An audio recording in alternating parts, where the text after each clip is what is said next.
Phaco यानी phaco मोहब्बत, जिम्मेदारी और कबूलियत की एक खामोश दास्तान। कुछ फिल्में अपनी कहानी से याद रहती हैं, कुछ अपने किरदारों से, और कुछ ऐसी होती हैं जो खत्म होने के बाद भी हमारे अंदर जिंदा रहती हैं। पैको इन्हीं चंद फिल्मों में से एक है। बज़ाहिर ये एक जदी बूढ़े बाप, इसकी परेशान हाल बेटी और एक तवील सड़क के सफर की सादा सी कहानी है। मगर इस सादगी के अंदर इंसानी नफ्सियात, खानदानी रिश्तों और मोहब्बत की ऐसी गहरी परतें पोशीदा हैं जो हर नाज़िर को अपने अंदाज में मुखातब करती हैं। हदायतकार शौजियत सरकार ने किसी मसनूई ड्रामे या गैर मामूली वाक़यात के बजाय जिंदगी के आम लम्हों को मौजू बनाया है।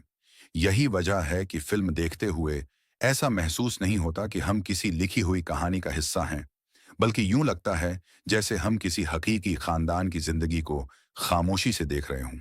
भास्कर बनर्जी, अमिताभ बच्चन बज़ाहिर एक चढ़-चढ़े, जद्दी और कब्ज के मसले में उलझे हुए बुजुर्ग हैं, लेकिन अगर नफ्सियात की नज़र से देखा जाए तो उनका किरदार सिर्फ कब्ज का मरीज नहीं, बल्कि बढ़ापे, तन्हाई और मौत के खौफ से नबर्द आजमा एक इंसान है।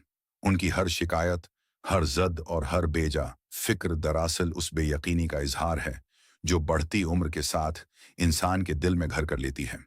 वो अपने जिस्म को काबू में रखकर शायद अपनी जिंदगी को काबू में रखने की नाकाम कोशिश कर रहे होते हैं। दूसरी तरफ पेको, दीपिका पादुकोण, एक मजबूत, खुद मख्तार और बासलाहित औरत है, लेकिन उसकी शख्सियत का सबसे बड़ा इम्तिहान उसके वालिद की मुसलसल देखभाल है। वो इनसे मोहब्बत भी करती है, इन पर गुस्सा भी आता है, इनसे तंग भी होती है, मगर उन्हें छोड़ भी नहीं सकती। नफ्सियात में उस कैफियत को केयर गिवर बर्नआउट कहा जाता है, जब किसी अजीज की मुसलसल नगहदाश्त इंसान को जहनी और जज्बाती तौर पर थका देती है। फिल्म बड़ी खूबसूरती से यह सवाल उठाती है कि क्या मोहब्बत का मतलब अपनी पूरी जिंदगी कुर्बान कर देना है, या मोहब्बत और अपनी ज़ात के दरमियान एक सेहतमंद तवाजुन भी ज़रूरी है। और फिर राना, इरफान खान आता है। राना इस फिल्म का सबसे खामोश मगर शायद सबसे ताकतवर किरदार है। वो न कोई रवायती हीरो है, न किसी को नसीहतें देता है, न दूसरों की जिंदगी बदलने निकलता है। वो सिर्फ सुनता है, समझता है और मुनासिब वक्त पर मुनासिब बात करता है। भास्कर की जद और पीको की झंझलाहट के दरमियान वो एक ऐसे पल की हैसियत अख्तियार कर लेता है जो दोनों किनारों को जोड़ देता है। उसकी शख्सियत जज्बाती ब्लोगत, इमोशनल मैच्योरिटी और जज्बाती जहानत, इमोशनल इंटेलिजेंस की बेहतरीन मिसाल है।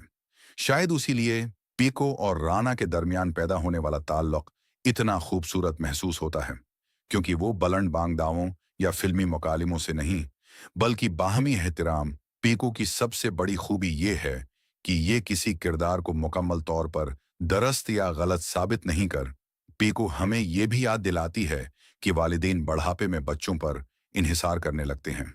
शायद इसीलिए पैको महज एक कॉमेडी ड्रामा नहीं, बल्कि जिंदगी का एक आईना है।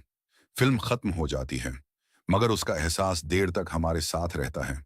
शायद इसी को अच्छी कहानी की कामयाबी कहते हैं।